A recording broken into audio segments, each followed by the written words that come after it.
Hello everybody, Christian from Treasure Town here, and today we are going to be talking about gold-plated silver bullion. And in front of me is a purchase that I recently made.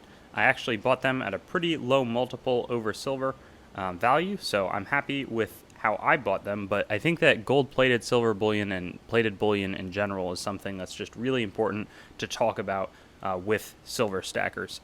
I'm going to be holding on to this, but especially for newer ones, I see that this is a trap that a lot of people can fall into. And I just wanted to kind of talk through it because there's a lot of, it's a very relevant topic.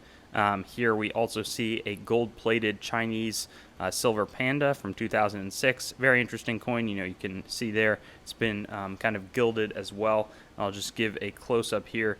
There's nothing about this coin. They didn't make it at the mint. This has been somebody else who's done it, and they just made the gold coloring on the American Silver Eagle. For those of you that don't know, this is kind of the iconic American silver bullion coin produced by the mint.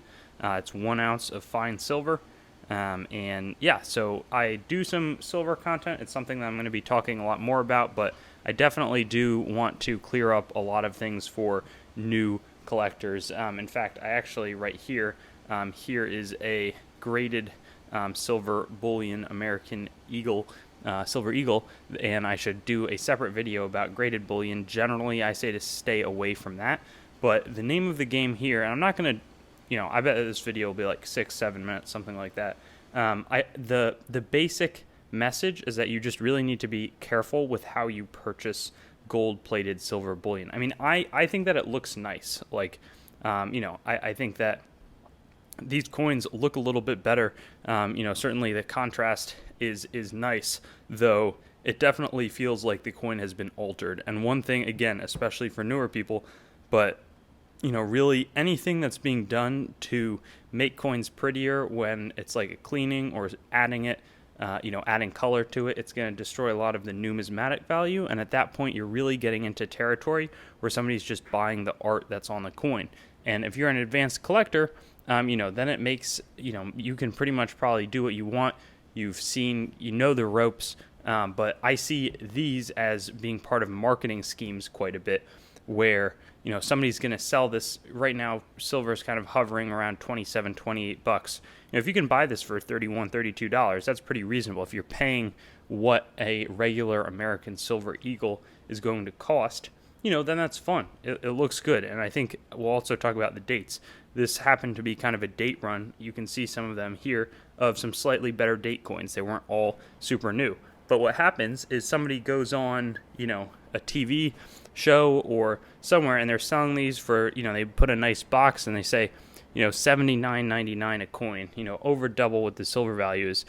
And especially, you haven't seen a ton of this stuff, you're saying, well, hey, it's a silver investment, so they kind of rope you in with that. But then they also say, there's a very limited quantity of these that have been made. Well, of course there's a limited quantity because the people who are producing this, they're the only ones producing it. It's not like the mint is coming out with a special line of items. That's a very different topic. That's where there can actually be some collectability if the mint decides to do a special mint mark or a special privy mark or something. Just maybe they have some doubling on some of the coins or some sort of real error. But something when it's totally being added after the fact by some company, the companies are only doing it with the incentive of making profits. I don't have any, but often you see some art rounds. Somebody will totally imprint over it where you can't even see really the design of Liberty. And, I saw one that was coronavirus themed, and that one sold for like $140 on eBay. I mean, it's fun. Maybe you like the art, but I felt bad for that person. They could have easily purchased 4 American Silver Eagles. They could have purchased, lower premium silver. I'm going to make lots of videos about how to buy silver smartly, but whether that's constitutional silver or buying a 10-ounce silver bar, that's where you're getting low premiums. Same thing with this Chinese silver Panda. I think that this is one of the prettiest designs, but this has a solid premium even without the plating, but there's just so few of these that I see some selling on eBay for very high amounts, and I've kind of kept this coin only because I like to do videos about it to just tell people, you need to be smart.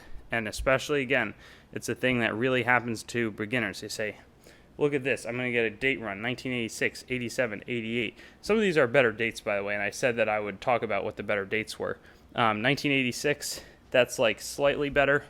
It's the first year that they produced the Silver Eagles, so there's going to be a little bit of a premium on that. Really, any premium, there's going to be some premium on any of these older ones, but then 1994, I think, was one of the lowest mintage, like 4.3 million were made, and we've got one, thankfully, right here.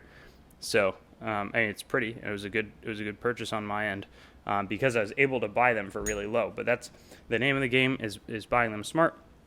Then there's also the 1996, which is not in here, and then I think 2015P is also decent.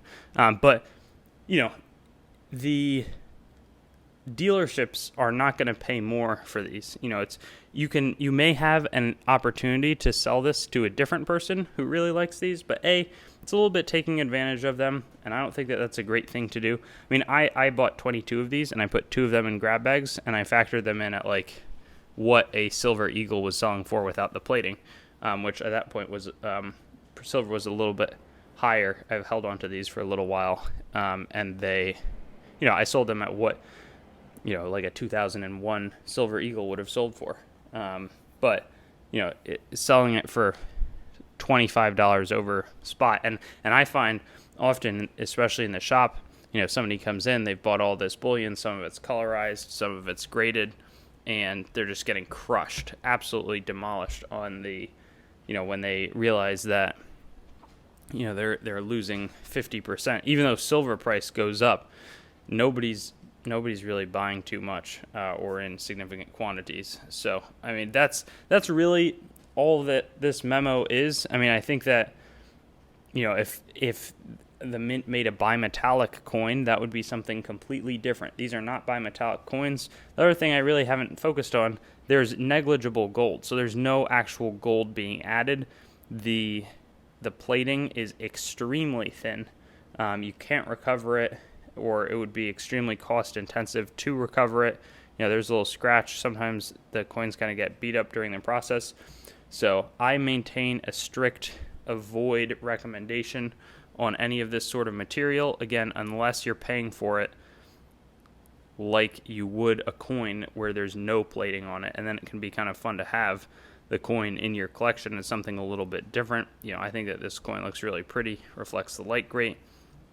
These, not necessarily the most attractive coins, but again, if I'm paying just exactly what the spot is, you can still think about it. But really what you're looking for on Silver Eagles is to go lowest premium while also retaining beautifully uncirculated. So you want to look for things like this, where on the edge, you should be able to buy it for basically the same amount of premium, something that's uncirculated versus something that's been beat up a little bit, and that will allow it to hold up better. Especially because I think that it is a good practice to have resale in mind when you make coin purchases. Like right here, this is a beautifully uncirculated roll. I think it's like 2016 Eagles. There's a little bit of toning on the edge at this point, but these are all just BU coins. They're good looking ones, and I was able to pay very little in premium. Whereas, certainly buying this from anybody that was not a coin dealer looking to move them quickly would put me in a pretty tough position. So thanks for listening to the talk. Let me know if you have any experience with this. Maybe you have a different opinion. Maybe you think it's a really good idea, a good speculative investment, or just a solid fundamental case. I'd be interested in hearing your thoughts. Thanks for watching the video. I'd encourage you to like, comment, and definitely subscribe to the channel and connect with me on Facebook, Instagram, and Twitter. I also have a website, treasuretownYT.com, where you should go so that you can learn more about coins as well as what's happening on the channel and possibly find a place to sell your coins and collectibles. I also want to talk about some of my other projects like coinmeltprice.com, which shows precious metals prices as well as the melt values of coins containing those precious metals, both US and world. I also have coinsmetalscards.com, which will develop into a full marketplace, as well as a news source for coins, metals, cards, as the name might suggest. And then treasuretowncoins.com, which long-term will be my coin dealing entity, separate from the channel. And lastly, whatsthegrade.com, which will be a stickering service for already certified collectibles, where you can get a approval or verification of the grade on the holder. Hope you have a wonderful day, and I look forward to seeing you on some of my other videos.